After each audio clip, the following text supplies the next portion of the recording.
Hello and welcome to the VFL Thrillers of 87 from round 1 through to round 11. What a start to season 1987. We've seen some absolute heart-stoppers and plenty of proof that the game really is never over until the final siren has sounded. Let's go to the first of our thrillers, and it was in round 2 of the season when the West Coast Eagles made their Melbourne debut against Essendon at Windy Hill. Both sides were first round winners, and as you can see by the quarter-by-quarter scores, the two were neck and neck all day. At the final change, the Eagles led by 5 points, but as we pick up the game midway through the final quarter, the game is far from over. 10 points, the Bombers. The crowd are on their feet, and there's 20,000 out in Windy Hill, and they're cheering their lungs out, and there's a lot here for the Eagles. Van der Haar putting a bit of pressure on his wonky leg. Neil Clark, who kicked that last goal back to Van der, barely the meterage. Not enough. He goes. Salmon's there. Get up and take it. No, it's off his hands. The Rovers. Bailey! The most important goal he's kicked. Bailey. Yep. Bailey it was. One of the younger breed from Essendon. Got in there in the nick of time. Here it is again. Beautiful shepherding, Andrews. A big assist to him. Free kick for too many people in the square. Mischenko hand passes to Zanotti, to Lewis. Oh, good saving, Mark Walsh. Hawker outside him. Hawker goes short. They're playing keepings off. It might come unstuck. Hurd. Oh, a heap of time to get rid of it. That's in possession. Eagles running with it again. Rob Jameret. Space. And Neil Clark. Bailey. Half forward. Looking for Salmon. Knocked away. Van der Haar.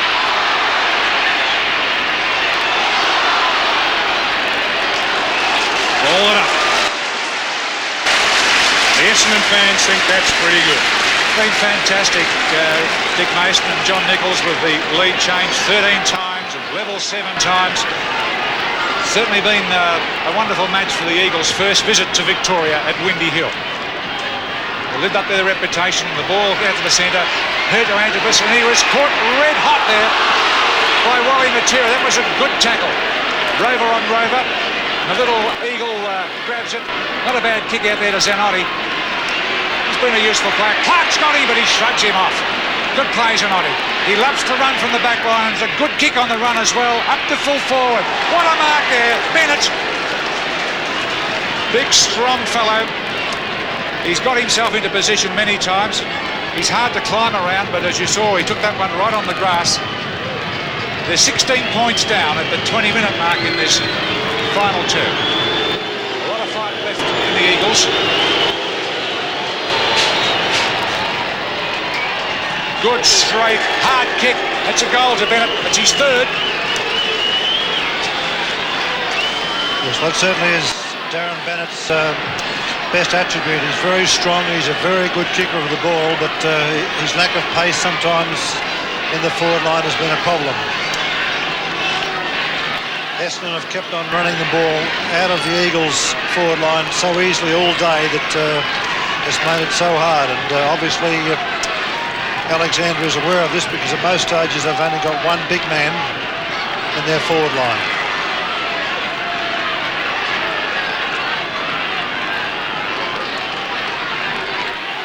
Nearly 21 minutes gone. And the Bombers leading by 10 points. Ball breaks out of the centre again. Matera pushed as he kicked. Bennett almost. Yes, it's paid.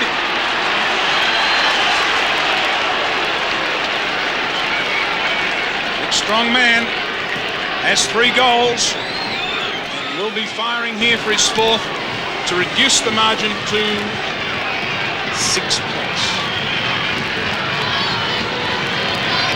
4.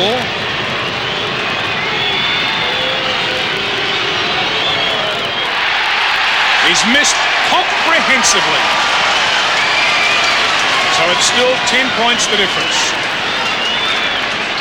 He'll be giving himself a shocking mental dressing down for missing that one when a goal there, most important. It's 10 points as Hurd takes the kick out. Now Hurd's only in the back pocket. There's Merritt standing around the middle. He knows that Hurd, so they're going the other way around the ground. Clark takes it from him and boots it out towards Walsh. Malaxos running with the fire of the ball. A good attempt by him. Here's Winton. Can't pick it up. A good steal by Brennan. Here's Malaxos again. Good play, Steve. Narkle has it now on the half-forward line. The kick. Brennan's there. Oh, he's got it. Runs into an open goal. Good play, Eagles. We saw some good stuff there.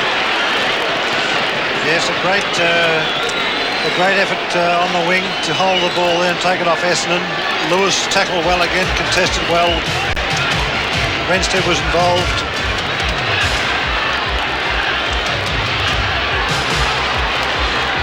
I think Brennan, who started the game in the back pocket, now finds himself at centre half forward.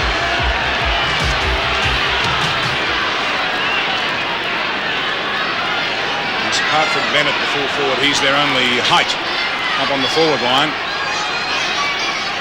So 4 points the difference. The Bombers in front. 23 minutes gone. Anea under the crush. Glendinning tries to break away a couple of times. Finally Merritt, well shepherded by Vanderhaar. Kicks to position and Salmon. Antrobus, ball knocked away from him by Miles.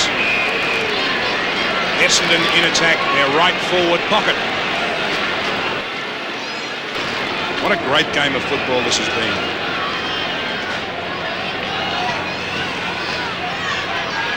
Salmon knocks down. Near kicks to open space, but the only man there is Folds for Essendon. Pursued by now Hurd. Gets it clear. Oh, no, not a goal. Only a behind. How unlucky can you be? There's their boy Bailey again, Dick Mason. Bartlett puts it back into play. Glendinning flew early. Off hands to Miles. Renstead. Lewis going past, well shepherded. Uses the ball well. Holmes in trouble. Hand part smothered. Neil Clark. Williams. The Bombers come again. Into some space. Zanotti, one of their best. Good tackle. Ball forced out. Not a good tackle.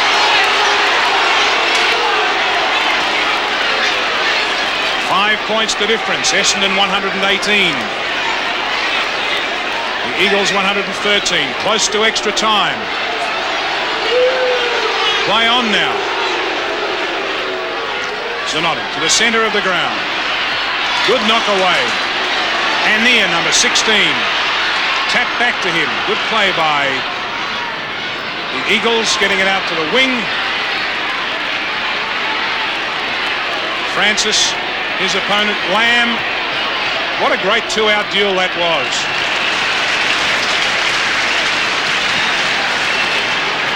Playing extra time now.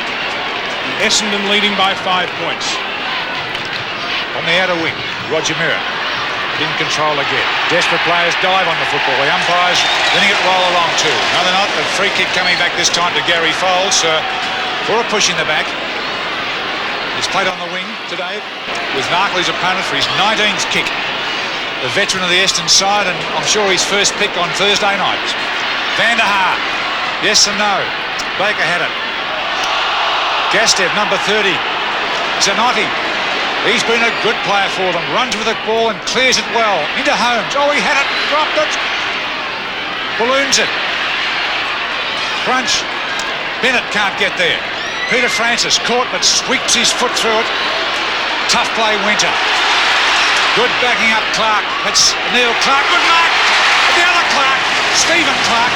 Clark to Clark. I want to speak to Mr. Clark. Now, Stephen Clark, the most productive of the Essendon Rovers today, in my mind, Izzard hasn't been bad, and Williams has been good in the second half. But Stephen Clark, 3 goals, and chased that ball as though it was the only one in the world.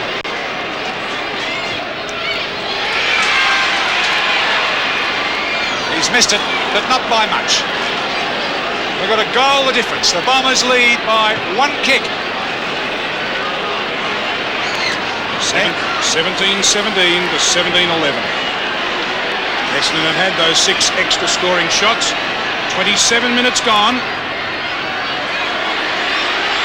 Renstead gets it on quickly. Awkward bounce. Play goes on. Is Chenko. Matera. Not a good kick, but it kicks it cut back to himself. Bailey, well done. 27.5 minutes. Essendon by 6 points. 1 straight kick the difference for balls in the Eagles' attacking zone. And there's a gaggle of players around that one. Oh, good play, Gastev. He's kicked 3 goals. A little hurried, a little timid that time, I think, when he kicked it. Didn't give it everything he had.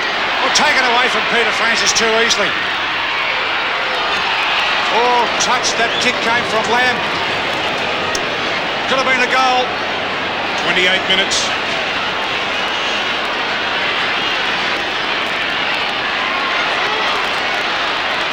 Walsh undecided, but finds Hawker, and he'll steady it down. What are the tactics now, John Nichols?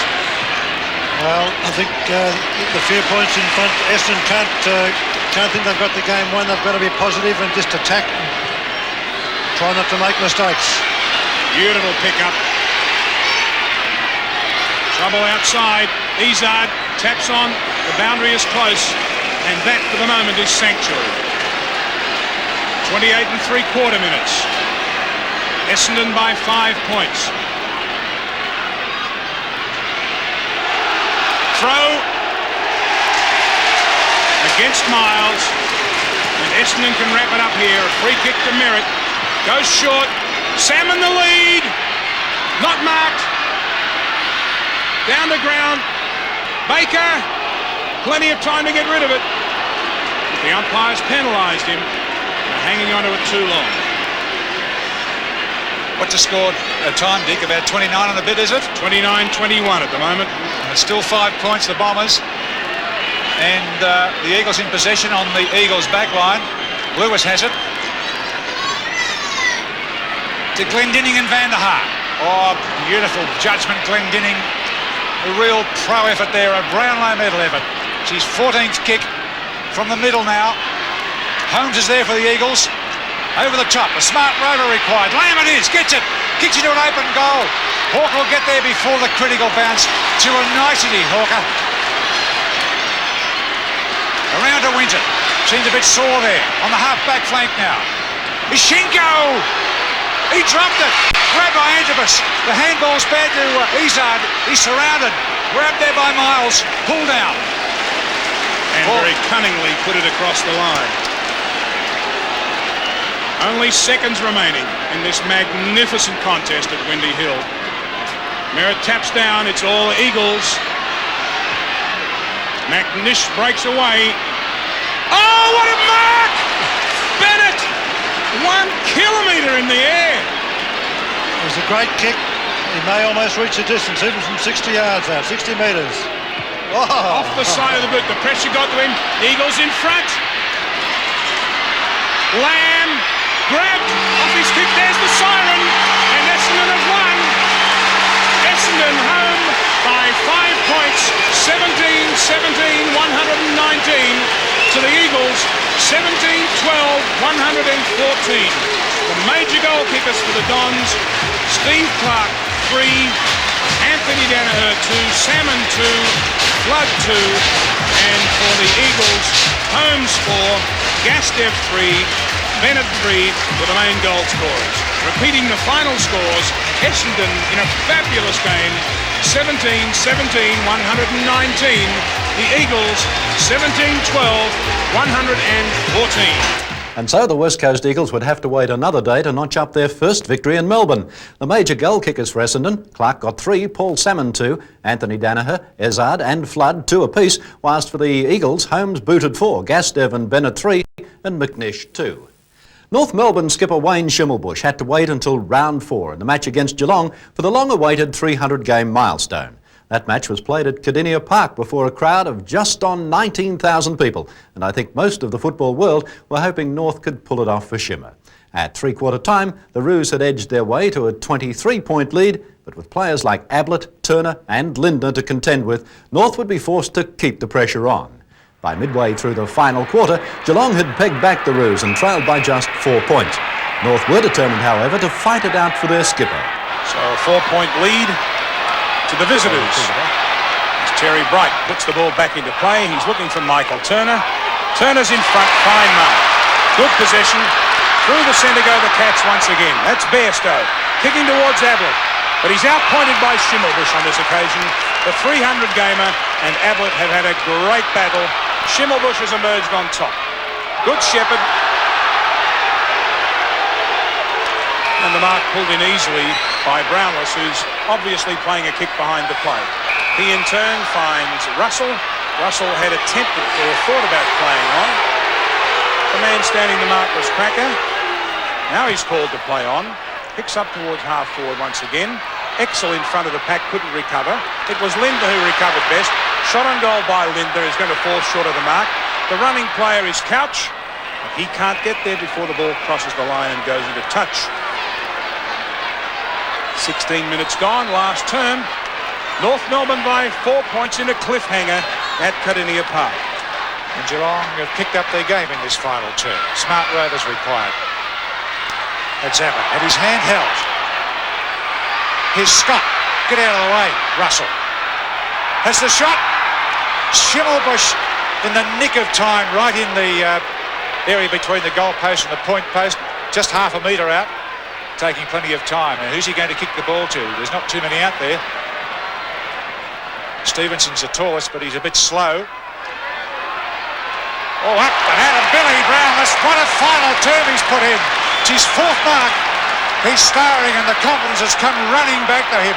Although he was ignored by a couple of his teammates, including the great Ablett, early in this quarter. Top mark, Bill.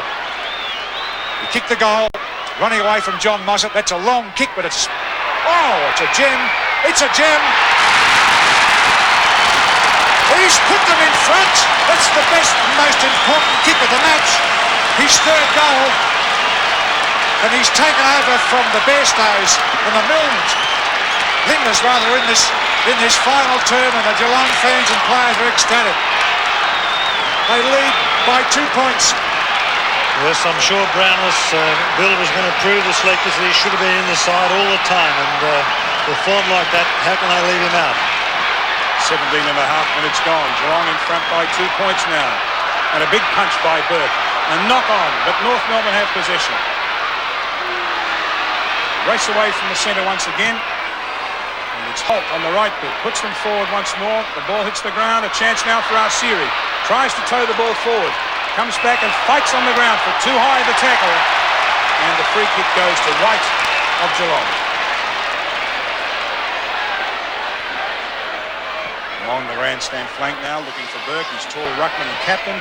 Ball knocked away from him. He comes back to it. Can't grab the mark. On the ground, Couch. And Demetriou uses him as a couch.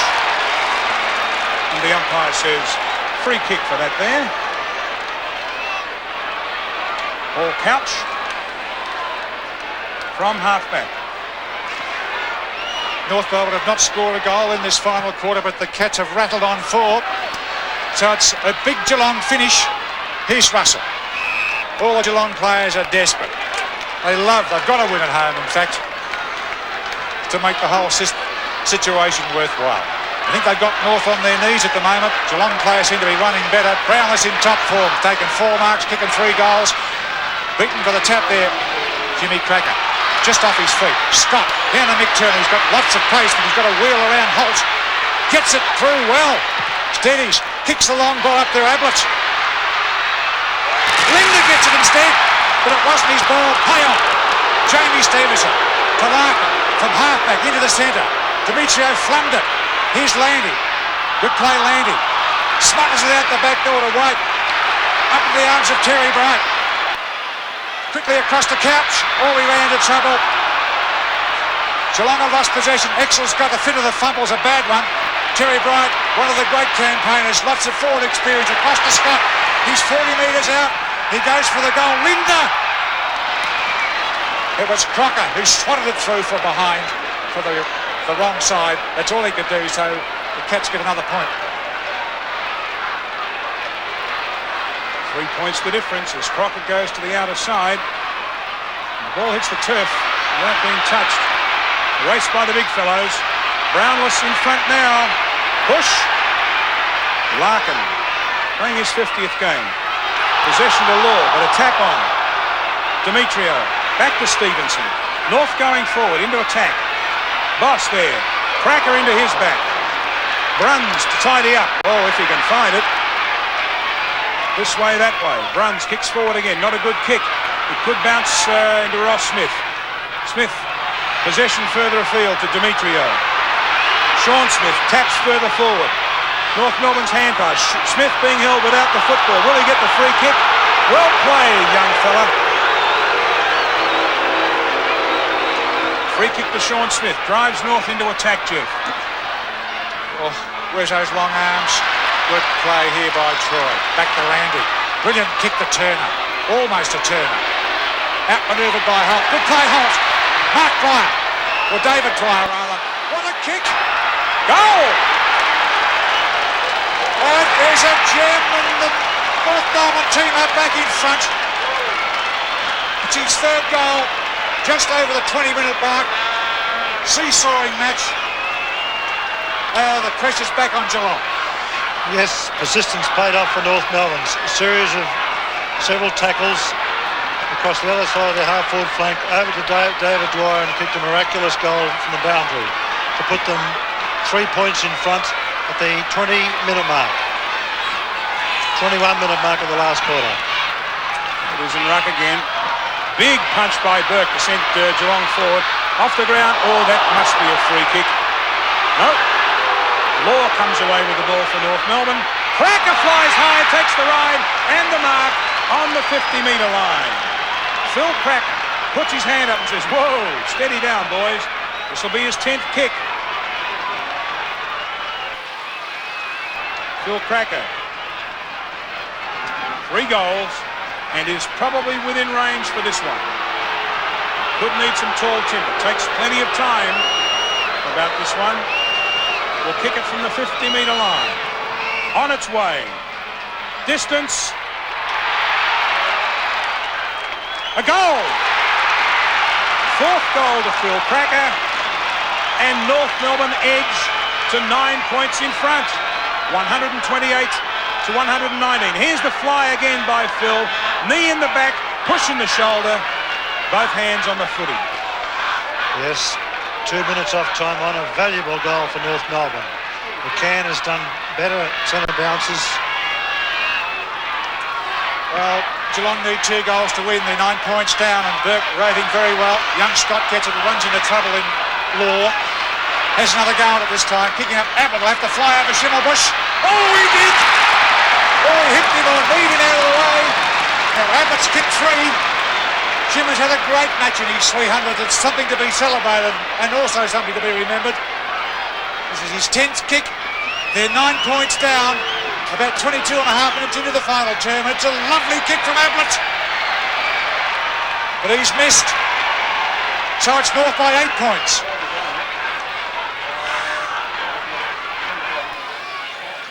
.23 and a half minutes gone. Last term, North by 8 points.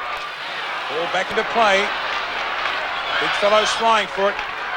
Off hands. North going forward. Desperation here as Cracker knocks it forward to his brother.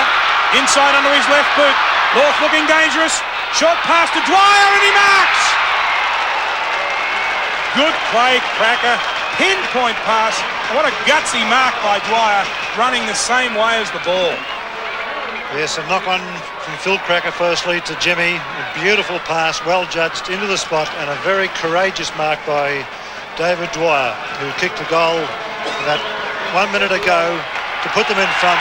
That's his fourth. That's his fourth goal to give them a lead of 14 points. 14 points. Isn't it amazing? When North looked as if they'd stopped to a walk in the first 15 minutes, they've come back with renewed life in the second 15 minutes of the term. Yes, time on almost to start. A very valuable lead, but still the game is far from over because Geelong, playing on their home ground, are desperate, even though they have stopped running a little bit, let North back into the game.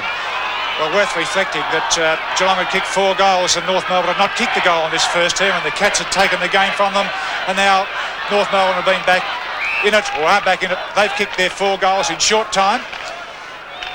Just approaching the 25-minute mark at the moment, and the ball up in the centre. Burke beaten this time by McCann. Hard work to try and get it out of the centre. A rebounce. North Melbourne by 14 points, so shouldn't lose it from here. It means Geelong have to kick 3 goals, and that's 9 an impossibility at this time. Out of the pack. Across here to Landy. He's been looking after Phil Cracker. Cracker's hand pass is not good. It came too quickly for Arsieri. Landy follows the ball through. Free kick. A shove in the back to little Arsieri. And he'll take the kick from the outer wing. With the Kangaroos leading, they've done a phoenix on us in this final quarter. They've come out of the ashes. They're leading by 14 points. Kick towards half forward. North need the high flyers. They're in front of the pack. Bruns pushed away from the ball. Held on. We're not in possession. And Neville Bruns takes the free kick at half back. He looked for the hand pass, then decided on the kick around the outer flank, given the lead out there by Landy, who couldn't quite mark. Cracker in close attendance sees the ball across the line.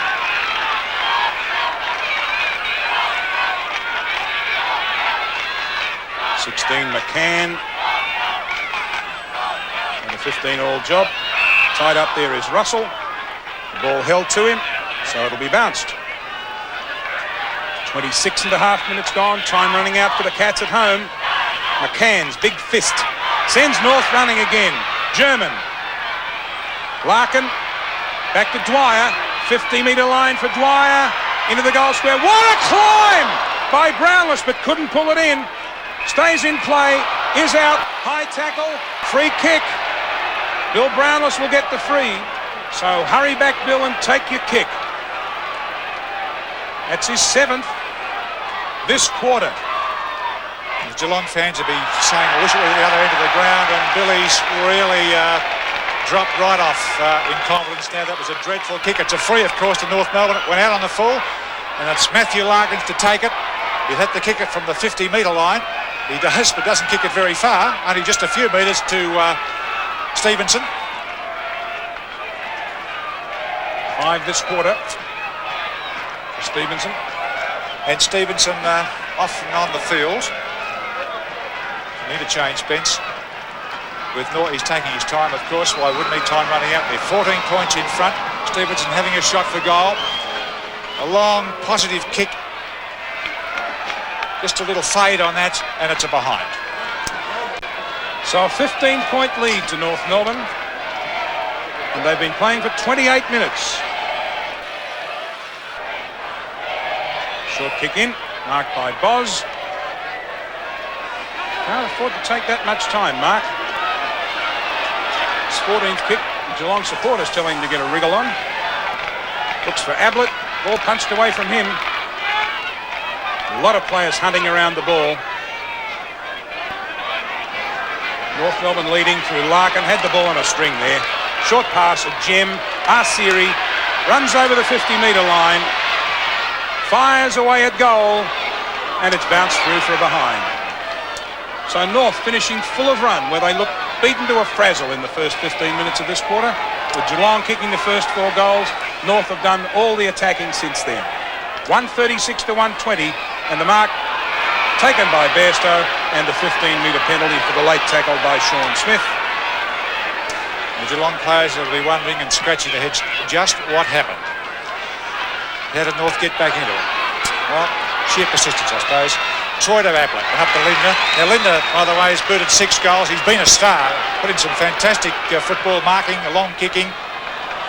And he's like a lot of other Geelong players. He's very disappointed, and it showed it in his kick. It just drifted off through for behind. Yeah, it's a very casual kick though, all the same. Even though time is valuable, he didn't take much time. He was well within distance. He should have steadied and concentrated more on the accuracy. So North Melbourne putting the ball back into play again, favouring the grandstand side. A good mark by Russell, number 6 behind the pack. Players allowed to go on towards Turner. He's taken the mark. Mike Turner, 6th mark. Has 2 goals already. Firing it for a good player, almost point-blank range. Shouldn't miss from here, and he doesn't. There's the siren. North Melbourne win the game as Turner kicks his 3rd goal. And the final score is North Melbourne 19, 22, 136. Geelong 18, 19, 127. North managed to hang on and ran out winners by just 9 points, but importantly, the Roos were able to present Wayne Schimmelbusch with a win on his 300th game. Schimmer will no doubt see that as the highlight of 1987. The low light of his career came in round 10, when he crashed to the ground at the SCG holding his knee in agony. That certainly was a bleak day for the North Melbourne veteran, and at 34, Schimmer now faces surgery, and it is possible that a brilliant career may have come to an end. We certainly hope not. By round 5, the Interstaters were doing well. Sydney were sitting on top of the ladder, the Eagles were on their way to beating the Hawks, and so all eyes turned to Carrara on Queensland's Gold Coast for the clash between the Brisbane Bears and the Melbourne Demons. After 4 rounds, both sides had won 2 and lost 2, and so the critics expected the match to be fairly even, and they were absolutely accurate. Melbourne got off to a flying start, but to three-quarter time, the Bears had pegged back the margin to trail by just 3 points. By midway through the final quarter, the Demons were leading by the narrowest of margins. 1 point the margin. Micken beaten for it that time by Spalding. The kick off the side of the boot, floats out wide. Desperate play by Stephen Stretch. Diving in there, great play. Been a top player. Has played an excellent game today. The hand pass to Brian Wilson. Wilson puts it out wide. It's a beautiful mark to Warren Dean. Dean. From half forward, puts the ball out wide, a big pack of players up, nobody can take it though, and a pack forming and a bounce to take place. The bounce about 35 metres out from the Melbourne goal. 16, almost 17 minutes gone in this final quarter. You can see the pressure on the faces of those players. Michael McCarthy, you can see that. Turner's been tremendous in this quarter for Melbourne. Brad Hardy, pressure doesn't worry him. He's cool, calm and collected as usual. Warren Dean allows that ball to run over the line. A vital time in this match. 1 point the difference in favour of the Demons. Has been a gutsy effort. The Bears have had a million opportunities up forward, but their forward line have not capitalised on the amount of play that they've had up there. There's Gary Lyon, who's been pretty quiet since the first quarter. Brett Bailey on the left for the high ball. A one-on-one contest. Over the back is McCarthy. There's Turner. Tries to get in the hand pass. Donnell, a hand pass to Mark Williams, and here come the Bears. A kick. Stretch has been a good player. Still recovers to get that. Hand passes it away. Graham Yates dives on it. Also there is Tony Beckett, and the umpire said a free kick for in the back, and it will go to Graham Yates. Peter Knights, Shane O'Sullivan having a close look at things as Graham Yates puts the ball out. 1 point in favour of the Demons. Punched away by Donnell, taken by Gary Lyon. A beautiful pass straight onto the chest of Keel. Lyon going on again, wanting it back. The ball coming towards Lyon. He's up high and takes the mark. Gary Lyon, very exciting young player. Kicked 1 goal in the first quarter where he had an excellent term of football, but has been pretty quiet since then. But the opportunity now of taking Melbourne to a 7-point lead. There's a shot from the replay of a great mark by Lyon. There's a fine kick of the football. Will be kicking from about 45 metres out. Plenty of deliberation. 1 point the margin as Gary Lyon goes goalward. Hits the post. 2 points it is between the sides. 78 to 80 in favour of Melbourne. 2 points the difference, as Bob said. Enormous pressure now on both sides. The next goal is vitally important to either side, as we saw Mark Roberts kick it away from full, but that's in the back, or holding the man it should have been. Now it is. A little bit late. I thought the first one should have been paid to Philip Walsh, and that'll be 15 metres against Steve Turner, who slammed the ball into the chest of Philip Walsh, recruited from Richmond, and I mentioned earlier in the game, had a brilliant year in his first year with the Collingwood Football Club. There's Reynoldsson trying to fist it away. The Melbourne defence have been superb in this final quarter under enormous pressure, and full marks to Stephen Stretch. Danny Hughes at full-back, Cordner punching the ball away from the half-back line. The Bears, this time on this occasion, they couldn't get it forward. Trying to kick it was Beckett. Russell Richards was number 20, trying to crash with. There's Mark Williams with still able to have a grin on his face as he looks at the umpire as if to say, how come I didn't get that one? There is McCarthy, a left-handed hit out to Richardson. Stretch has been a terrific player today. There's the knock away to Richards, a player blessed with a ton of speed. Across to Bailey, a real goer. Brett Bailey, an ordinary looking hand pass. It comes off to Turner, another ordinary hand pass, and eventually they mess it up, and Doug Coop takes it over the line on centre wing. 20 and a half minutes have gone in the final term. 2 points the margin as Peter Knight's on camera having a word, and it would be a desperate Peter Knights. 2 points, his side is trailing by at the moment, but they go forward. From the boot of Tony Beckett, he finds Stephen Reynoldsson, who has a chance to play on. Goes short, looking for Edmund. Can he pick it up on the half volley? He cannot. Reynoldsson tried to kick the ball off the ground. It's tapped back by Hughes, picked up by Cordner. The hand pass towards Dean, who taps it wide, finds Yates. Yates steadies and puts the ball out right in front there, but it's over the head of Gary Lyon now. Buckley coming in. Buckley now swings on, tried to go so, gets the hand pass back towards Campbell. Campbell breaks the tackle, puts the ball long, hoping for Reynoldsson to take the mark. It's punched away by Cordner. Reynoldsson carrying on. Smith dives in underneath it.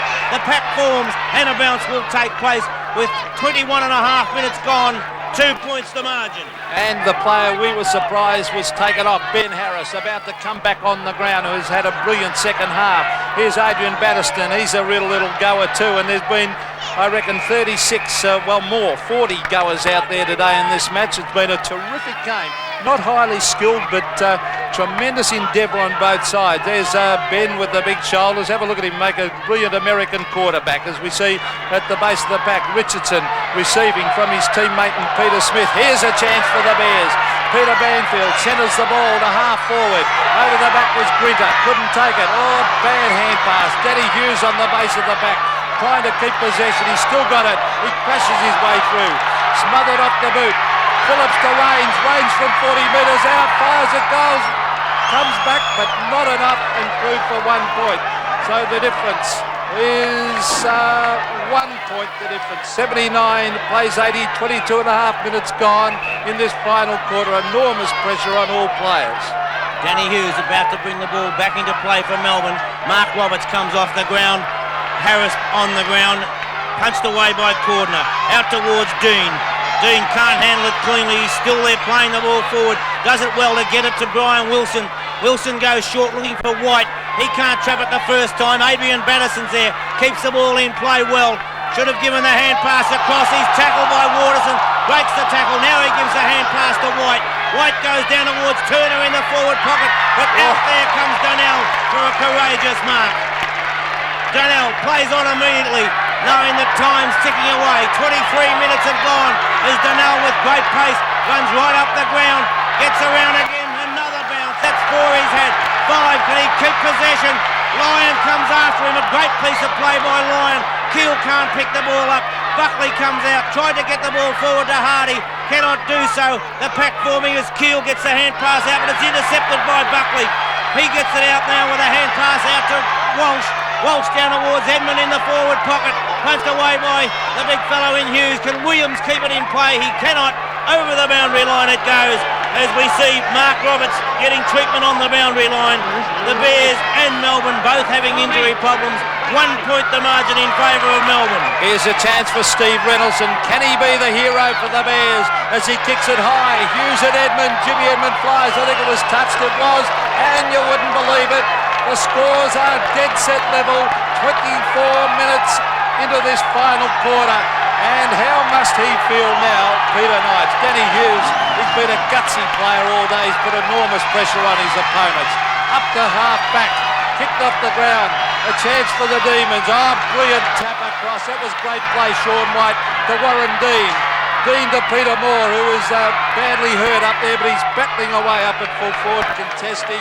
And the ball didn't take long, Bobby, to get up that end of the ground. Very happy fans there, and one in particular. What a bear, that little boy. And what a group of bears they'll be if they can take this game out. Scores level at the moment. Richardson puts the ball forward. Banfield waits for it, shows tremendous courage. Stood his ground well. He might be hurt at the moment, but that was great courage. Hand passes to Rains. Rains goes long and wide. Can Edmund get to the ball? Can't quite pick it up. Hughes does so for Melbourne from half back line. Drives the ball up towards half forward. Lyon in front takes an excellent mark. Gary Lyon. Fine line between a mark and not a mark then, wasn't it? And Hughes was loitering and waiting for it. So Gary Lyon it is. 80 points apiece. 11-14, 11-8 as Lyon goes forward. Micking up high. Takes it on the second grab. And the Bears skipper does well to repulse that attack. Hand passes immediately to Campbell. He does likewise and puts it out wide to Waterson, who runs his way through the half-back line. The ball skidded away from him when he bounced it. Now he goes short. Runs past Williams this time. It's number 14 of Melbourne. That's Rodney Grinter, who picks the ball up. Comes across the ground. It's a shocking kick. Taken by Beckett onto the chest of Banfield. One bounce. He steadies. Goes towards the open goal. And the Bears in front by 6 points. 2 goals to Peter Banfield. Don't tell me kicking's not important in football after a shocking kick by Rodney Grinter. Presented a goal on a plate to the Brisbane Bears because they had possession of the ball. As we see, that's kick from behind. A chip pass across beautifully to Banfield. Banfield didn't falter under pressure. Stabbed the goal and slammed it through. 1 goal the difference in favour of the Brisbane Bears, but this game isn't over yet. 26.5 minutes gone in this final quarter. Bounce in the centre of the ground. Can Melbourne get it forward? They really have battled hard in this game with tremendous number of injuries, and they've battled it right out. There's Peter Knight still issuing instructions. Enormous pressure on coaches and players when it gets to a situation like this. Dean tries to get it out. Williams cops one in the back. The umpire elects to call play on, and now he comes in to bounce it. As we see Ben Harris, or is it? No, it's Mark Roberts, in fact, receiving attention on the boundary line. With the bounce, Spalding taps it forward. Waterson comes in for the Bears, takes possession, grabbed by Spalding, and a bounce will take place. But I don't think the Bears would be too concerned because the time is ticking away with each bounce that takes place. 6 points the margin between the sides. It's picked up by Bailey. Bailey a hand pass across to Batterston. Batterston with a long kick down towards the forward area. It's offline. Harris comes out, slides over the boundary line, and a throw in this time will take place. Forward pocket for Melbourne as the Melbourne coach, John Northey, chews the fingernails, and well he might. Well, 6 points the margin in favour of the opposition, that being the Bears. Moore got the tap on that time, picked up by Batterston. Batterston snapped towards goal, is offline, so it's 5 points the margin with that point kicked by Adrian Batterston. Well, actually, believe it or not, Bobby, that could be a very handy point. If they can ram it down there again and get a goal, well, it puts them a point in front, of course. There's the kick out towards half-back and Reynolds. Was it a push-out? No, said the umpire. And Reynolds takes this on half-back. He kicks wide. He's looking for McCarthy. He gets shoved in the back. It comes wide towards the pocket. Warren Dean ducks away. Oh, Dean unloaded after he got rid of it. Up towards Cordner. Cordner, great skills for a big bloke. Kicks across the ground and he finds his teammate there in Brett Bailey. Bailey, he's got to move it quickly. It's a high one towards the forward line. Spalding couldn't take it. Moore knocks it out to Turner. Turner back to Batterston. A high ball. 3 or 4 Melbourne players. Can they take a grab? There's the siren. The Bears have won. The Bears have won a magnificent game here at Carrara Oval. The crowd are ecstatic. The Bears are delighted. 5 points the difference. A valiant effort by Melbourne. and I think a draw would have been a fitting result to a great game. A magnificent victory to the Brisbane Bears in a match that could have gone either way. Major scorers for Brisbane were Edmund with 3 and Fidge and Banfield 2 each. Melbourne had a rugged few days because they then had to shape up to Essendon the following Wednesday for the National Panasonic Cup Grand Final. Now, Melbourne hadn't won a premiership in full competition since 1964, whilst Essendon was something of grand final specialist. They'd won the night premiership in 1981 and 84 and were runners-up in 85, and of course they were VFL premiers in 84 and 85. So the young Demons would need to overcome some pretty strong opposition if they were to win their first major premiership in 23 years. The match was a low-scoring affair, but that didn't detract from the drama that was about to unfold as the teams fought for that winning edge in the final quarter. Melbourne deep in attack. Well played, Merritt. Fidge. Now a throw-in. Melbourne's half-forward flank. 14 and a half minutes gone. The Demons trailing by 2 points. Thrilling grand final.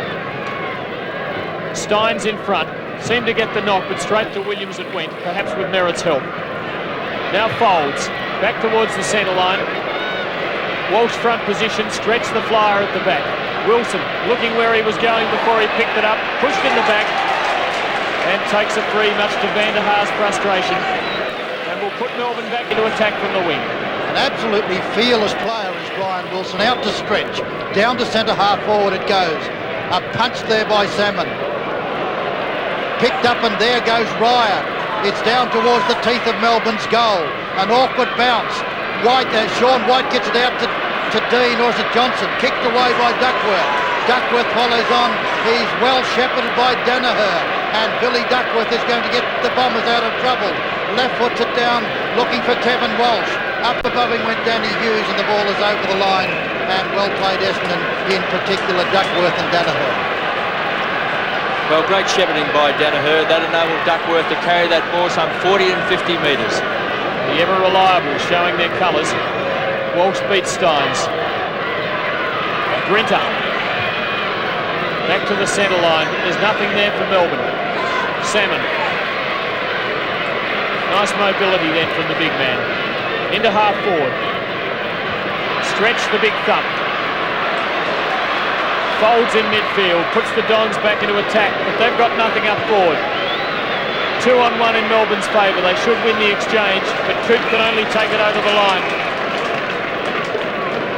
Well contested it was by Nick Walsh, enabling the Bombers to keep it deep in attack.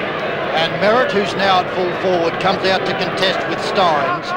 Up goes Giles and thumps it 20 metres Melbourne's way. Kick off the ground. Unluckily went to Nick Walsh. Nick Walsh puts them into attack again. Up they go. Oh, bad miss by Izzard. And here's an opportunity for Melbourne through Ryan. There's only Hurd out there, and Alan Johnson is 25 metres behind him.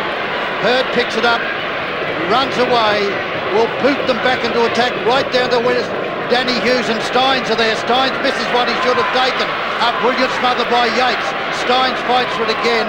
Picked up there and legged was Grinter, and will take a free kick. And he's played a great game too, Grinter. He's close to being best man on the ground. And great effort by Steins, who missed the mark but really fought on at ground level. Chance for the Demons still. Sparks held, pushed, takes a free kick. Batterston wants to take it away and the umpire lets him do so. Wide to half forward. Giles would have loved to have played on but couldn't. Gets a lead from White, delivers beautifully. White just outside 50 metres. Should kick to the square here. Goes short and badly, but it might work yet. Fidge. Hurd takes it away for the Dons. Folds. Danaher. And once again, the old reliables come to the fore. Hurd back to Danaher. Good stuff by the Essendon defence, but it's all Melbourne here in midfield. And the Demons with 3-on-1 surely will do something. Yes, they do. Shepherding and then Stretch, the best kick of the lot. Boots it downfield and Terry Danaher again. Gets an awkward one, puts it back into play, and it's Melbourne's opportunity now.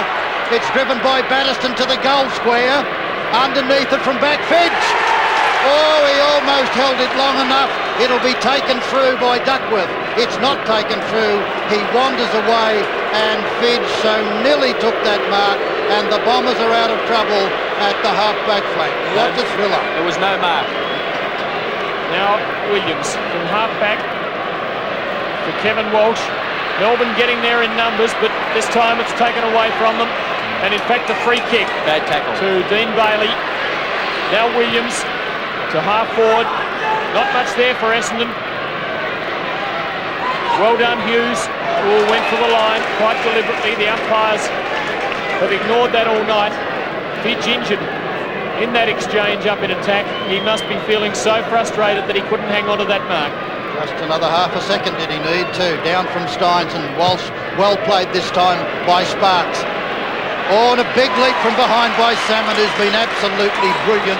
Out to Foulds, who kicks the ball very well. Onto his left foot and hooks it back. Underneath it, Steins. Van der Haar beat him to it. Steins then contests well.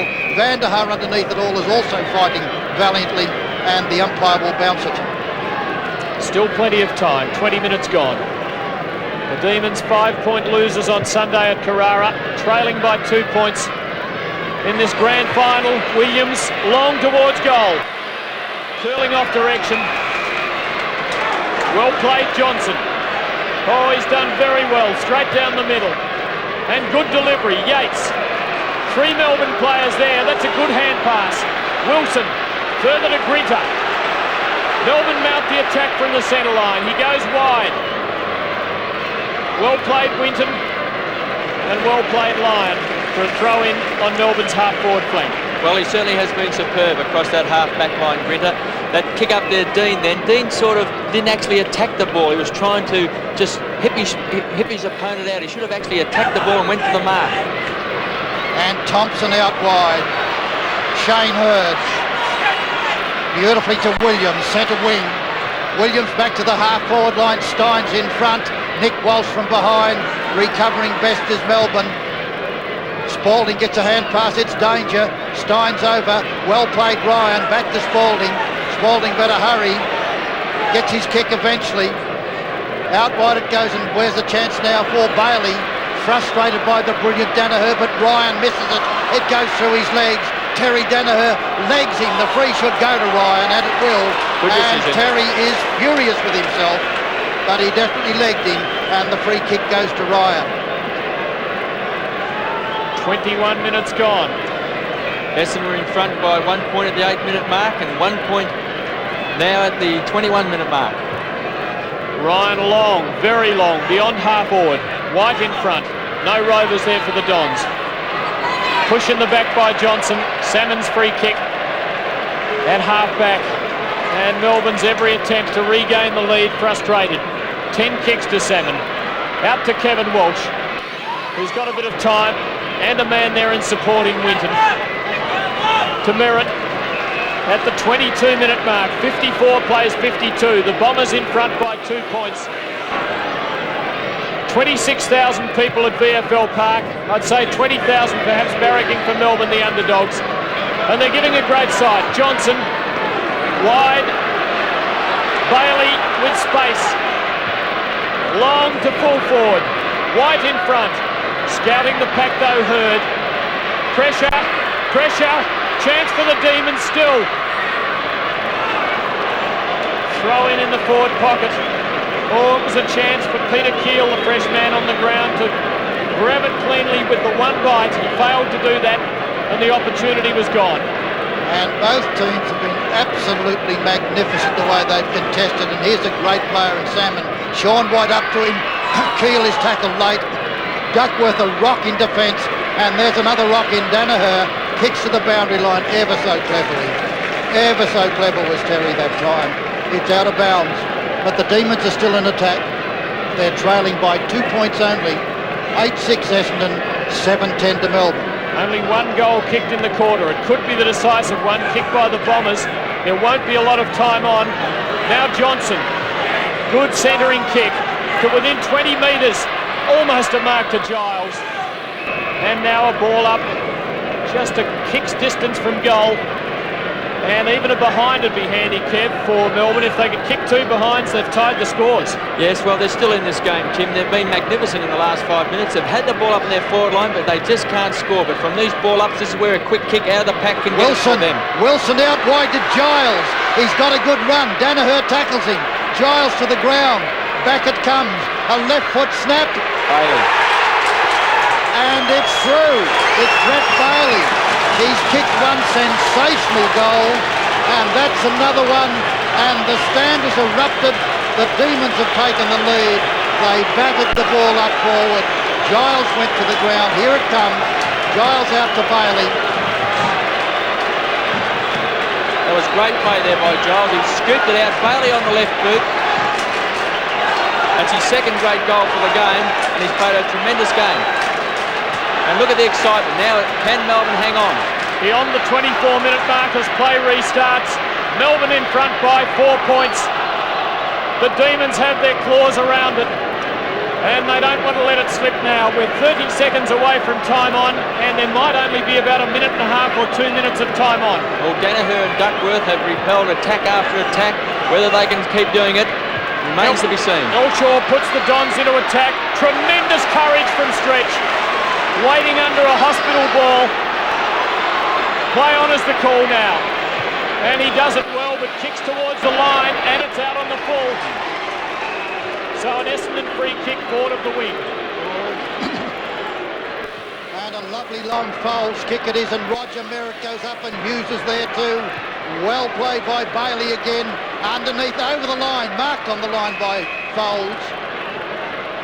This time Foles looks for Kevin Walsh. Changes his mind, kicks it long, and the mark should have been taken that time by Steins, but there's some very, very weary and gallant players there. At the 25-minute mark, Melbourne leading by just 4 points. 25 and a half minutes. We better be precise, Douglas, because the seconds count now. The Dons through Clark. There's the siren.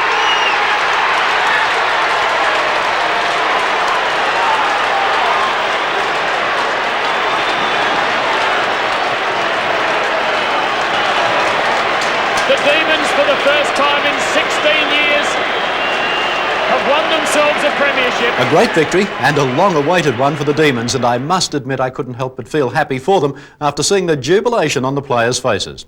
Let's continue with the VFL thrillers of 87 now, as we've got some real heart-stoppers still to come, and that's exactly how I describe our next match.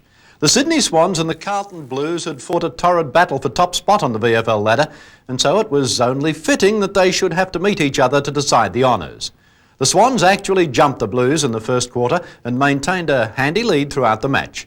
At three-quarter time, Sydney led by 22 points and looked a better side all night. And by the 21-minute mark, scores were level. Well, a tremendous kick. That deserved a goal by Peter Motley. As Bobby said, scores are level. Craig Potter, as Bob said, will not take any further part in the game. Oh, gee, the two Swans players left it for each other. The ball came loose to Rhys Jones. A very ordinary kick as he swapped it back.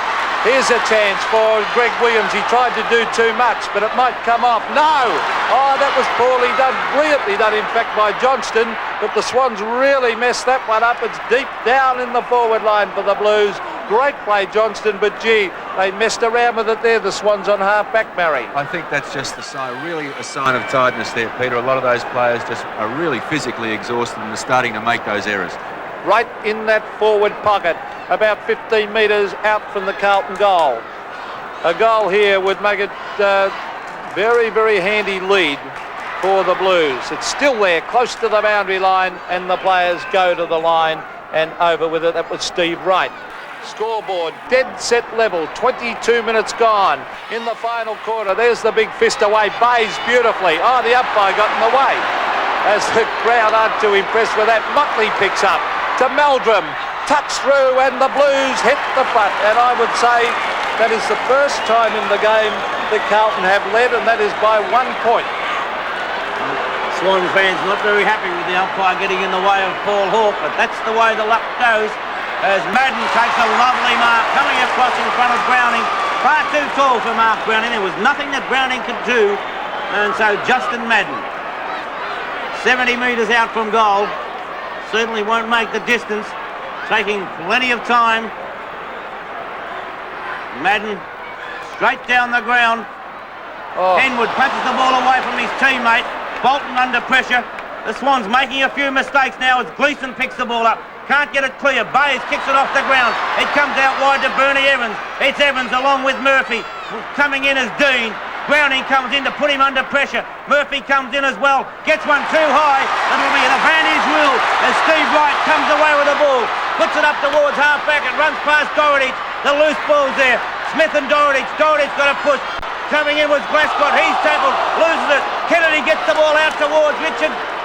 Dennis goes short. A well-placed kick. Missed by Dean, but he gets good support from Gleeson, who drives the ball long. Tui Terrence. Horty comes across the front to take a timely mark. He's got it Tui out wide. He'll give the long hand pass on to Tui, but Tui's got nobody there. Tui puts the ball up towards centre wing. Bradley, the only player within 20 metres, is Motley, telling him exactly how he's going. Bradley gets around, goes short. It's a chance for Hawke as Hawke comes across with the Swans. Taps it on, looks for Williams, trying to get it back to Bolton. Can Bolton take the ball? Got one too high, but nonetheless, Tommy Hopey looking very pensive at the moment as Carlton lead by one solitary point. 24 minutes into the term. A tremendous game of football, this, and I mentioned before, will Sydney people support football? Gee, after watching this game, they'll be back time and time again. A fantastic game. The Swans fighting it out. Stevie Wright, always a real goer. Up high, can they take a mark? Over the back, here's a chance for Barry Mitchell. A hand pass out wide. Tony Morwood stabs. It's a goal. And the Swans fight back. 5 points in front. 3 goals to Tony Morwood. What a fight back. Certainly was, Peter, and that was the goal I think the Swans need to give them that little bit of extra lift.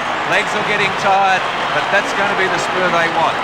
Knocked to the ground here, goes to Mitchell. Mitchell handballs it across to Morwood, shepherded by Kappa, and a goal as a result.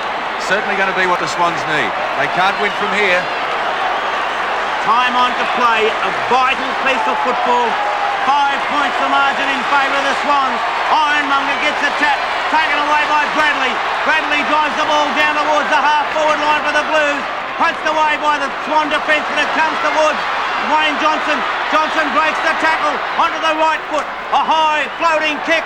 Carter up high, punches the ball away. It's close to the boundary line. Murphy keeps it in play, but smothered there by Rod Carter. Beautiful defensive work as Robert Walls watches closely. The throw-in will be in the forward pocket for Carlton. 25 minutes, 42 seconds have gone as Kernahan from behind tried to grab it. Carter in defence. The hand pass across to Mitchell. Out of the real danger zone. It's Kennedy there, punched away by Wright. Coming in on the scene is Big Smith. Trying to get the hand pass towards Wright. Smith dives in there again. And the pack bombs. The big fellow did well on that occasion, Barry. He certainly did, Bob. I thought he was going to knock it back out into the open, but he trapped it and kept it there, and the ball up was the result. Valuable seconds ticking away as we see Justin Madden and Big Ironmonger. Gee, they've battled hard, those two tonight. Oh, that's over the neck. Yes, no doubt about that to Paul Hawke. Paul Hawke has played a terrific quarter, real guts. A high one towards the borderline. Kappa. Oh, it could have been marked by Carlton. The punch, Madden, too slow to get rid of it. A loose ball comes to Robertson and he marks on half-back flank. This is Shane Robertson, the left footer. He swings play across to the outer side of the ground. In fact, the chance for the high flyers. Cordy, very disciplined play. A punch away. Finds Alvin. Alvin under pressure. Mitchell to the Swans. Over there to Hawke. Oh, here they come. The Sydney Swans. Dennis Carroll, the captain. He stabs. Kappa. And down there, Tony Morwood.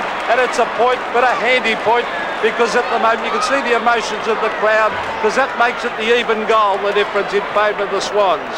Hasn't been a lot of goals scored for the quarter.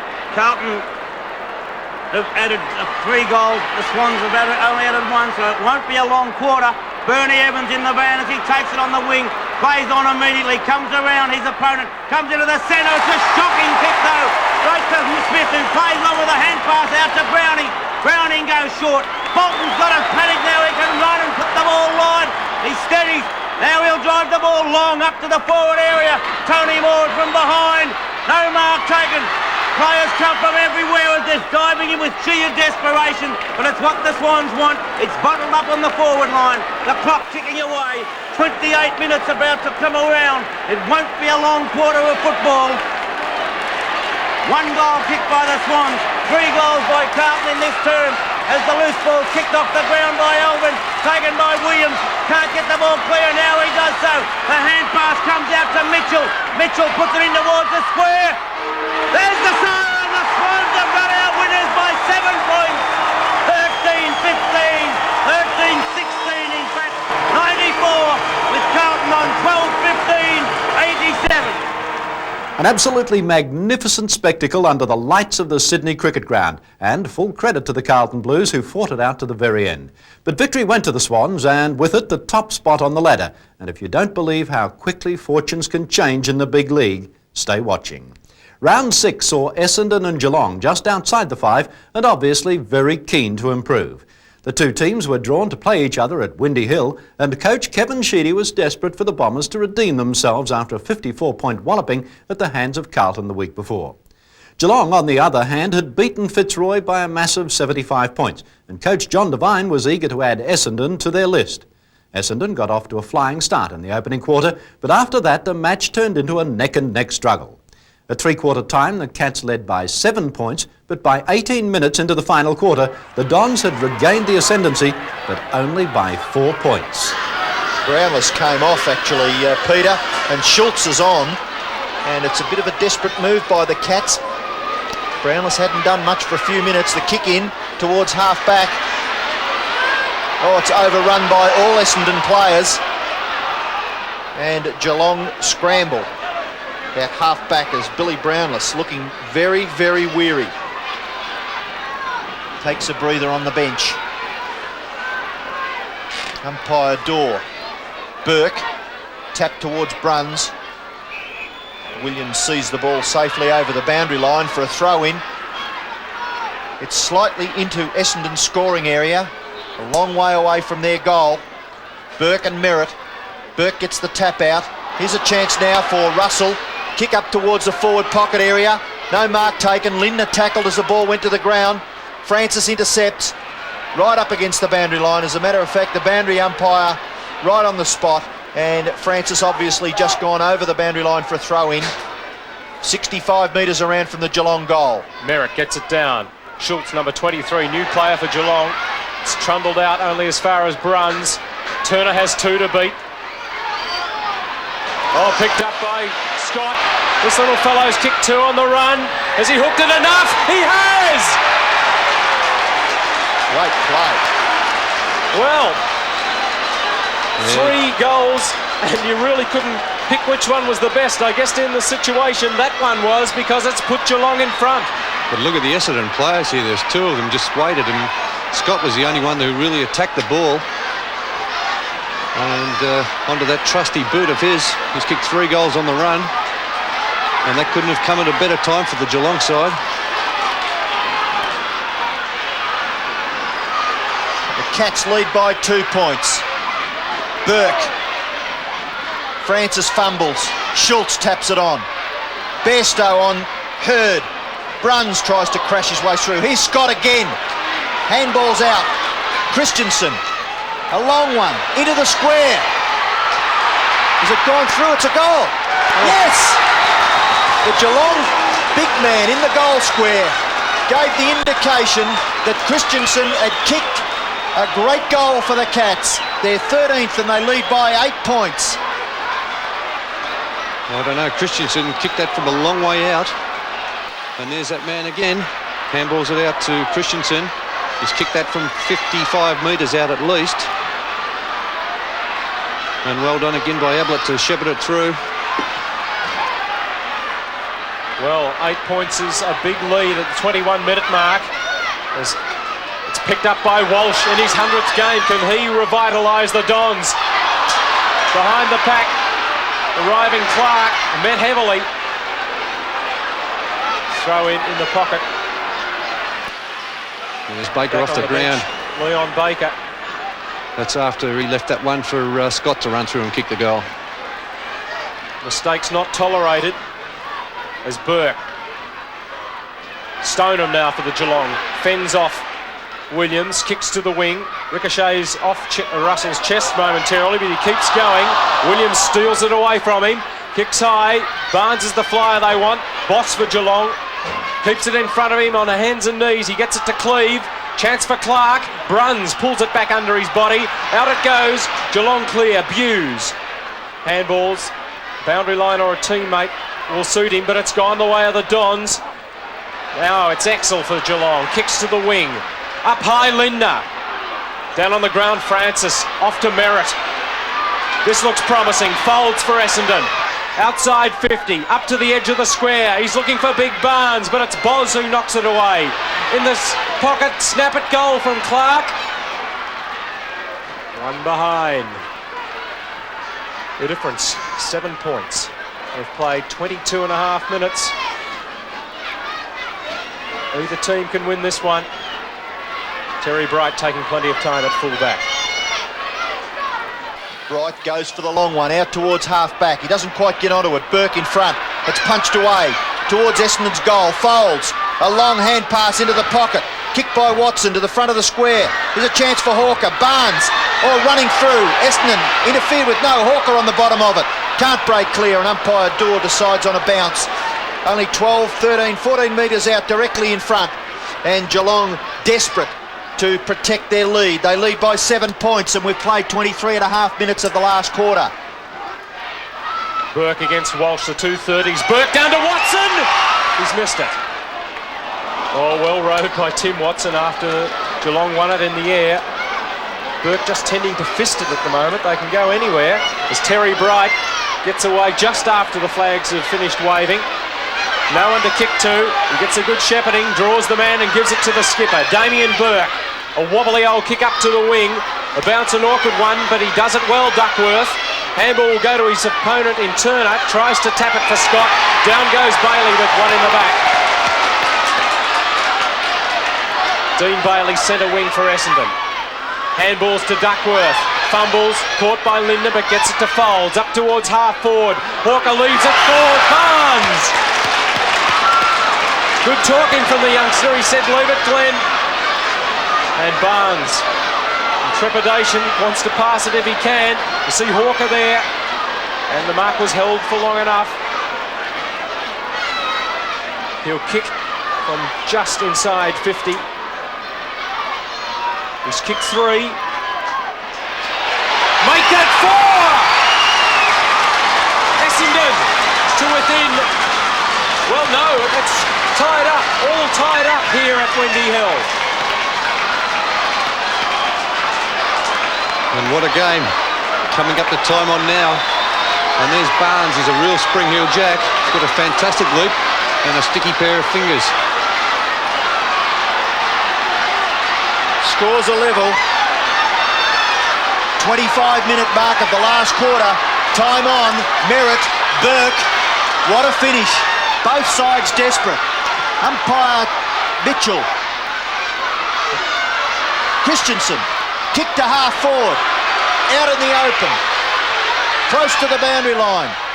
And it goes over for a throw-in. It's a push in the back. And the free kick will go to Thompson against Turner. 15-metre penalty. Play on. Elshaw. Long one to centre half forward. The high flyers wanted. No one there. Geelong tidy up. It goes out towards the centre of the ground. Merritt kicks into the pocket, leading in the race for the ball. A mark taken by Terry Danaher. And Essendon must hit the front. Surely Danaher can score. He's 45 metres out. A very experienced campaigner. A beautiful kick by Merritt finds Danaher out in front of Bright. And here's the Essendon skipper. Shoots for goal. It's a high one into the square, but it puts the Bombers in front. They lead by a point at the 26.5-minute mark of the last quarter. And now Geelong have to fight hard to get back. Exel from full-back. He's got a lovely left boot. Gets plenty of distance, looking for Stoneham. Knocked away by Walsh. Behind the pack, it's Merritt. He's played a top last quarter. Elshaw bombs the Bombers to the edge of the square.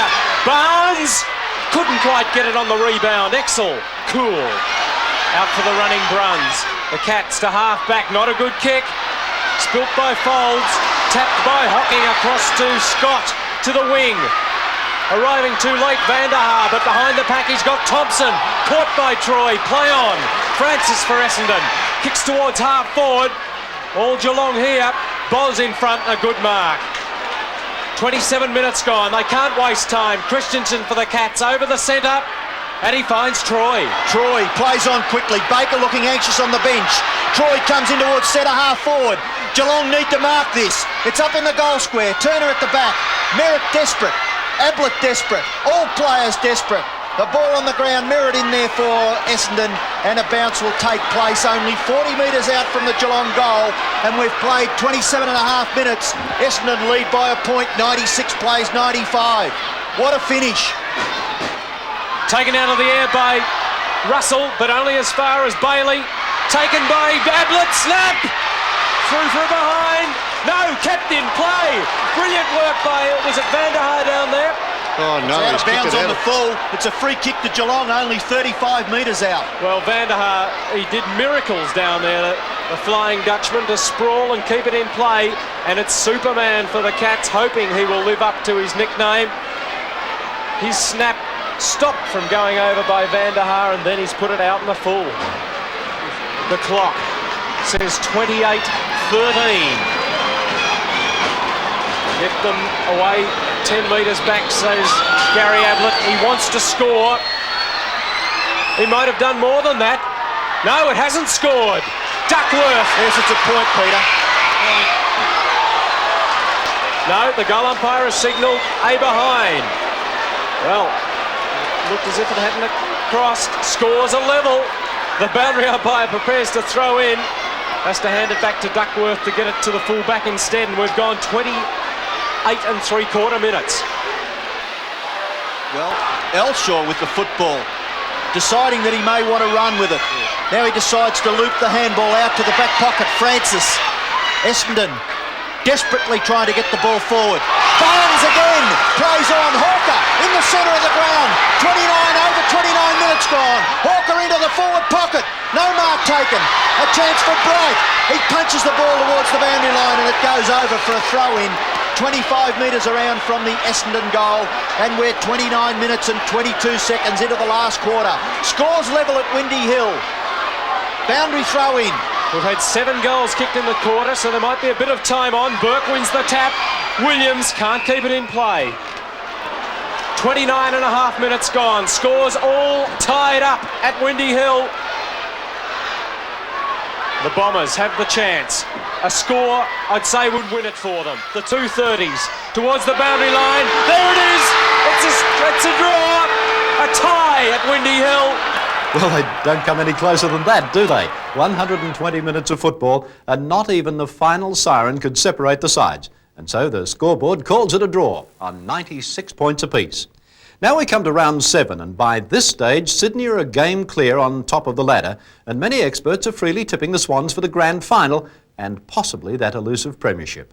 The Sydney Siders had overcome the Carlton Blues and swept virtually all before them, but then came the supreme test. The Hawthorn Hawks, who went to the Harbour City determined to sink the Swans. Over 22,000 people turned up at the SCG on Mother's Day 1987, but the fans were a little stunned by the scoreboard at quarter time. The Swans fought back in the second quarter and trailed by just 1 point at three-quarter time. At the halfway mark of the final quarter, scores were locked together. Scores are dead set level. Henwood straight up the centre of the ground. Tony Morwood flies. In fact, too many Swans players flew against each other there. Andrew Collins across to Richard Loveridge. Loveridge has the running Chris Mew. Mew off the side of the boot. Peter Curran against Tui. Curran a brilliant mark. He really was in the right position for that. Abbott calling for it. Dunstall's there. Yet to score a goal, Jason Dunstall.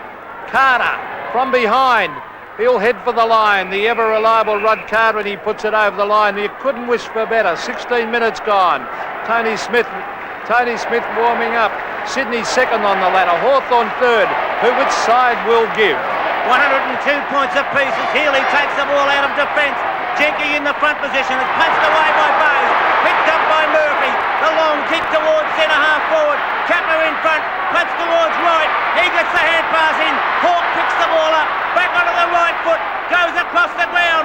A well-placed kick finds Tony Morwood. 102 points apiece. Tony Morwood to put the Swans back in front. Diving mark by Diving Tony mark. Morwood, leading up the ground, and shouldn't have any trouble in getting the distance on this kick. What brilliant play by Paul Hawke, Barry. Oh, he's had a great game, Peter. He's Cannot do a thing wrong. He twists and turns. This is a vital kick. He kicks it, floats. He hasn't made the distance from 35 metres. That's tiredness. When you can't make the distance from there, that means your legs are tired. And in fact, Mew was uncontested as he took that mark. Chris Mew. That's a bad kick from Tony Morwood. It was Smith over the back of the pack. Oh, good play by Williams.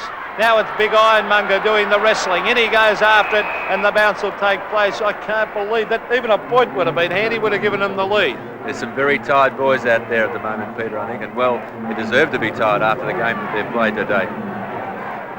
17 minutes, 45 seconds have gone. Nearly 18 minutes into the term. Harding gets the tap. Healy puts it out. Kennedy to Simons. Simons hooks the ball down towards half forward. Punched away by Henwood.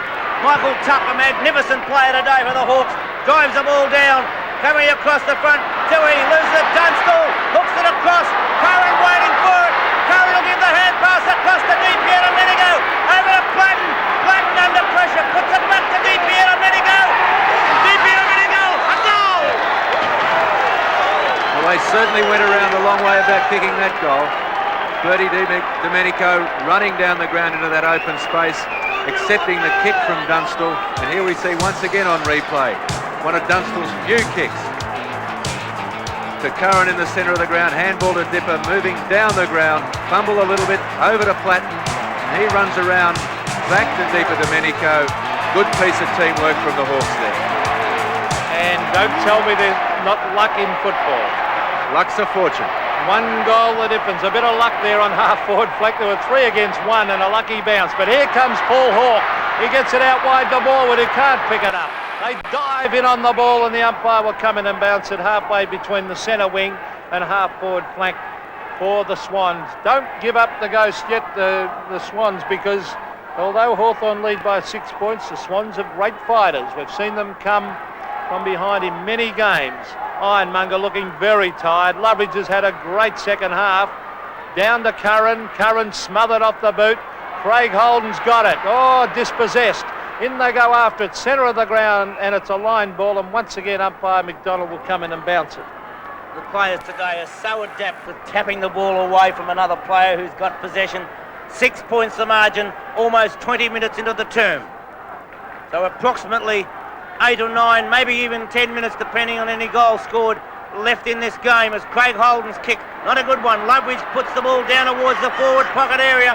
Dunstall kicks the ball off the ground, then a hand pass out to Platten. Platten's got Brereton down in the pocket, but he can't keep the ball in play. Over the boundary line it goes, and the result will be a free kick to the Swans skipper, Dennis Carroll. He tried desperately to get it back to Brereton there at that stage, but just wasn't able to hook it round far enough. Carroll from the back pocket, in amongst all the paper. You could call it snow, call it what you like. Not easy to kick out of, and sometimes as Collins takes it. Hand pass smothered. Collins tapped it back again. DiPiero Domenico picks it up. Thinks about the hand pass. Goes long to Green. On to Loveridge. Loveridge over the top towards Kennedy. Kennedy back to Loveridge. A chance of a goal coming up. Loveridge kick goes forward, and the Hawks get another goal. I think if you look at one player that's been the difference between these two sides in the second half, it's been Loveridge. He's played a top second half, and as we see on replay here, look at the ground that Loveridge covers and how many times he takes hold of the ball. He keeps running here, collects the ball from Kennedy and runs into the open goal. Has had a great second half, Richard Loveridge. And that was the difference. The little men during the second quarter were badly outpointed. As soon as they came into the game, and Loveridge had 20 kicks to 10 handballs and 4 goals, so not a bad day's work. Here come the Swans again. Now Tony Morwood missed a sitter before, in fact didn't make the distance. He looked tired. On this occasion a goal is desperately needed. 21 and a half minutes gone. Now he should make the distance. He's only kicking from 45 metres. Oh, he ran very close to the man on the mark, and that was a shocking kick by Tony Mord. He ran far too close to the man on the mark, had to kick it high to get it over him, and once again, a shocking kick. I think he was conned there by the man on his mark because he just ran too close to him. Lloyd on the ground to replace Browning as Morris puts the ball forward. Punched away behind Hawke, gets the ball across the right. Chance of a goal coming up as it swings back. But offline, 1 point kick by Stevie Wright. 1 goal, 3 to Steve Wright. It's 103 to Swans, 114 to Hawthorn as Morris gives the ball to Eade. Eade goes wide where Langford has made position wide on the half-back flank. Chris Langford steadying things down for the moment. Now elects to go long. It's a lovely kick from Langford. Punched away. Then with the backhander, Williams dives in. Caught one too high, but called play on as John Kennedy does well to come out with the ball to Loveridge. Loveridge tackled, gets the hand pass back to nobody though. Hawke intercepts. The hand pass comes over. A bad bounce for Wright.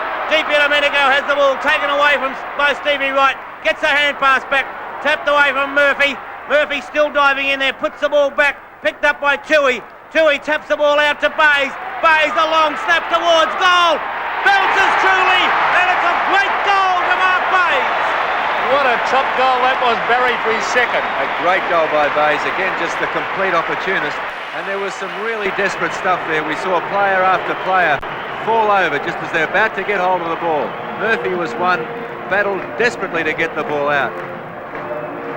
Knocks it out there again. Just every player just struggling desperately to get hold of the ball. And it comes out to Bays, and his left foot snaps true. Peter. Right, Ben, that was a top goal. They really do it well in the packs, the Swans. 5 points the difference. Here's Gerard Healy on the left foot. Yes! Mitchell. The Swans, they fight back. They were 2 goals behind. They've kicked the point, followed by a goal. Can he make the distance? I doubt it from 50 metres. It'll lob it up in the goal square. The drop punt, it'll drop short, I feel. Kappa punched away, forced through for a behind of the Sydney Swans. So the difference now on the scoreboard is 4 points in favour of Hawthorn. And we've been playing 24 minutes as we see Mark Browning off the ground holding his nose. A short kick, travelled about 8.5 metres. Mitchell on the mark. As we see Harding out wide, Simons not gaining a great deal of distance. A rebound here and certainly give the Swans a big chance. Tony Simons elects to go for the long kick. Michael Tuck coming from behind, but a great mark to Henwood in the middle of the pack. He's a strong mark, Bob. Certainly is, Pete, as Wayne Henwood now back towards half forward. Morris comes across, punches the ball away. Rodney Eade picks it up, gives the hand pass to Morris. Floats the ball into the centre. Brereton tripped, so too did Carroll. Carroll tripped. A good umpiring there. There was, although it may have, you could have given a free kick to Dermot Brereton. It was a complete accident, I felt, and it was good umpiring for mine. Well, it could have gone either way there, I thought, Bob, but certainly looked to me as though Brereton could have got a kick, but as you said, the umpire elected to ball it up. Time on left to play as Ironmonger puts the ball down. Williams puts the hand pass wide. Murphy takes the ball well, gives the hand pass to Henwood. Henwood puts the ball high in the air, over towards the half-forward line. Hawke from behind! A great effort, couldn't quite take it. Tapped wide by Jenke. Curran picks the ball up, just gets the kick in. Out wide, it's Lloyd and Kennedy. Kennedy uses his body well. Carroll coming on the scene. Kennedy taps it back, kicked off the ground by Green. Goes on after it again, taps it out again. Picked up by Holden, across to Bolton. Bolton with a hand pass across now to Healy. Healy tackled just as he was about to kick the ball when he gets a long kick forward. Jenke couldn't take the mark. It's picked up by Bays. Tackled, loses it, just got the boot to it. Eade got the hand pass out wide. Kappa does likewise. Players diving in from everywhere. Great play by both sides as Langford tried to tap it out. Now he gets the hand pass in. Back it's smothered again as both Hawke and his opposition try and get the ball clear. Well, anybody's game, only 4 points the margin, 26 minutes have gone. Yes, and this is one of the best games you'd ever wish to see. There's Smith, knocked away, loose.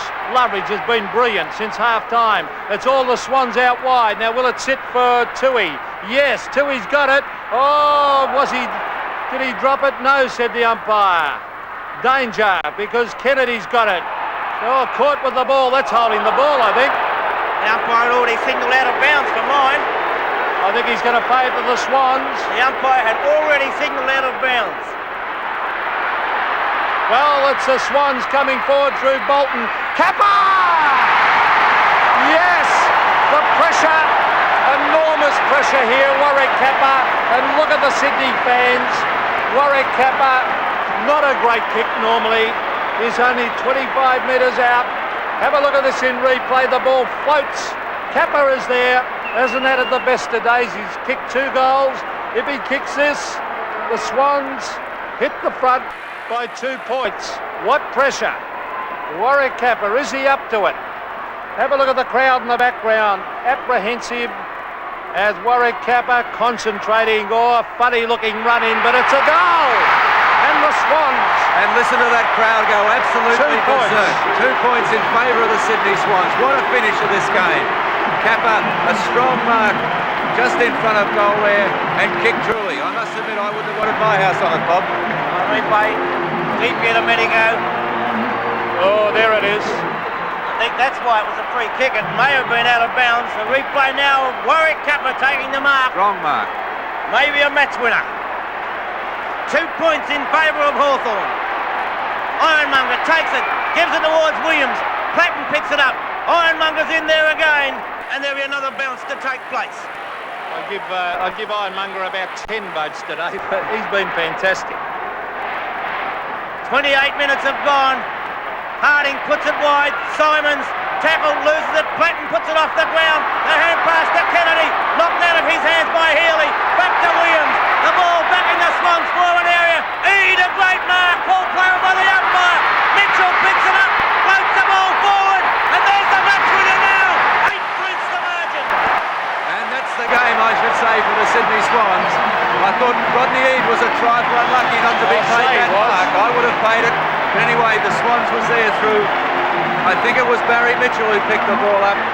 A dead set mark, I thought. He did everything in his power to mark that ball. Barry Mitchell picked the ball up and finished the game off for the Sydney Swans. What a game. Would you have paid it, Bob? I would have paid it. So would I. I thought he had control, but still, there's still time. 4 minutes are gone. The difference is 8 points. Can the Hawks come back? Ironmonger dominating the ruck. The Bays here.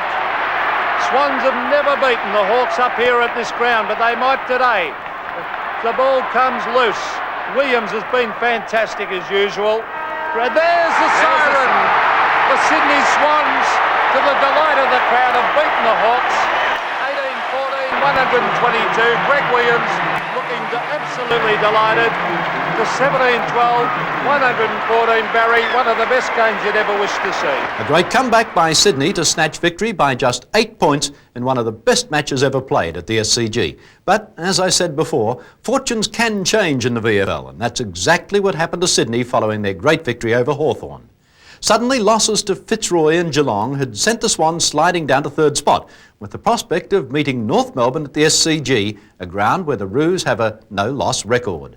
Both sides treated the game like a grand final, and at three-quarter time, Sydney led by the narrowest of margins. Well, there's Rowan Saws bouncing it in the centre. Who's going to get the next goal?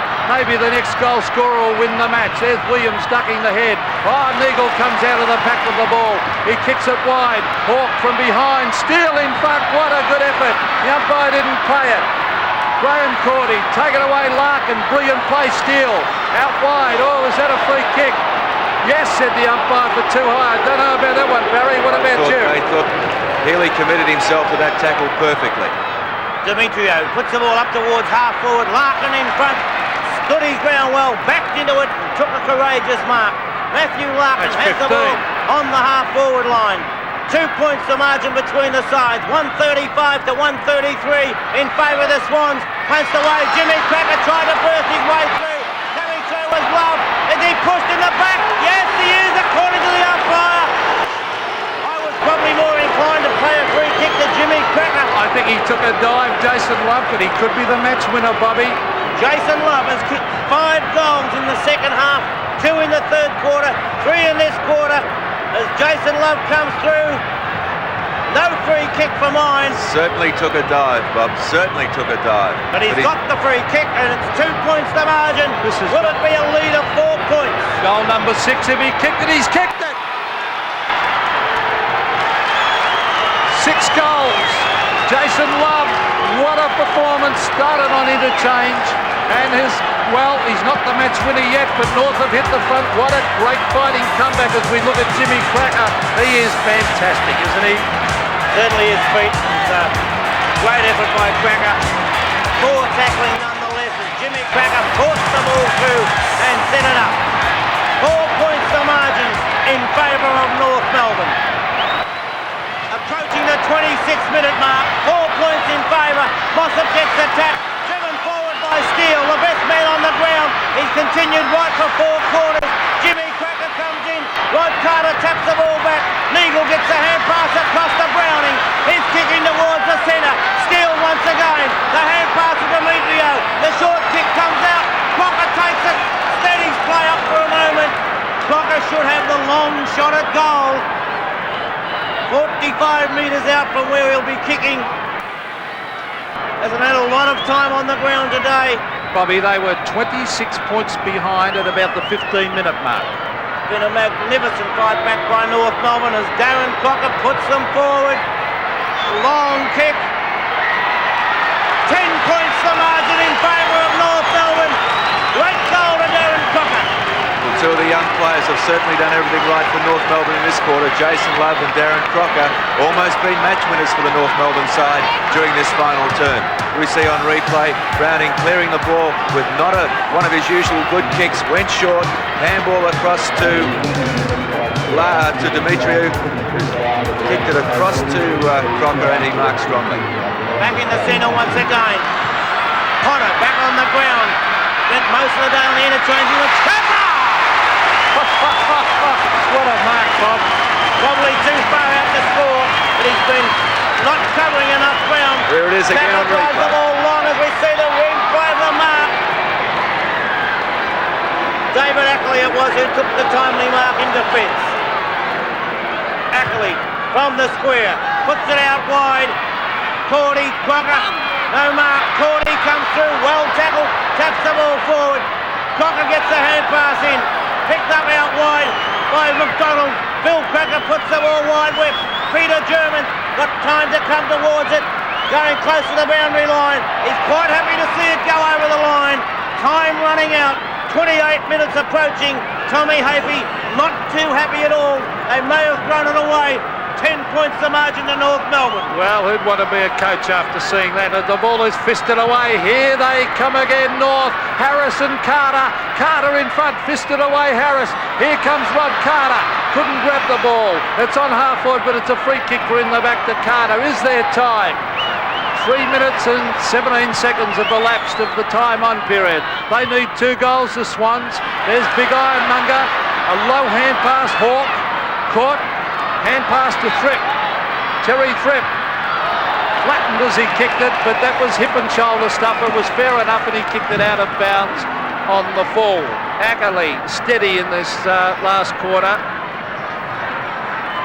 Darren Steele has played a sensational game for North today. I'd give him 500 votes if I could. He's been absolutely tremendous in that defence. There's Neagle. A chance for the Swans. What can they do? He hooks it back. Have they got a man to take a mark? They haven't. There's John Law caught. Capper. Morwood. Smothered. Grabbed by Graham Cordy. Hooks high. Is it a goal? Hit the post, I think. No, the goal up, I said it was a point. I thought that hit the post. He didn't signal it, but still, the difference now is 9 points in favour of North Melbourne. I think time's going to run out, Bob. I do believe so, Pete. 29 and a half minutes approaching as Stephen McCann goes for the long kick. A long kick it is, a lovely one. At the back of the pack, Gerard Healy. Healy goes short, finds Morwood, takes the mark. He'll be kicking from 50 metres out. The time is ticking away. We're nearly 30 minutes into the quarter. He runs around the man on the mark. Off the side of the boot it goes. Capper up from behind. Taps the ball away. Stevie Wright comes through. It's picked up by Thripp. Couldn't get the ball clear. Desperate play by the North defence. Passport taps it over the boundary line. And seconds more tick away. 30 minutes have gone in the final term. 136 to 145. 9 points the margin. Holden snaps towards goal. Up goes Phil Packer, punches it through. 8 points the margin, and it's over 30 minutes. Out of bounds it is. 9 points still the margin. From the throw-in, forward pocket, Graham Cordy up high, puts it down. Jim Cracker's first on the ball. Coming out with it is Matthew Larkin. Mark Larkin runs out of the back pocket. He's got nowhere to go, so straight along the ground. Will it bounce out before Neagles just, no, he didn't keep it in play. There's the siren. North Melbourne winners by 9 points. 23 goals, 7. 145 North Melbourne. The Swans 2016, 136. A sensational last quarter of football that really had everything. A great comeback, a neck-and-neck struggle, sensational goals scored out of the desire for victory, and of course that brilliant mark by Warwick Capper. I think the matches we've had the good fortune to see in this program pretty well sum up just why Aussie rules is such a spectacular sport. Well, we trust you've enjoyed the VFL Thrillers of 87 as much as we've enjoyed presenting it to you, and we do hope you'll join us again when next we present the very best in VFL action.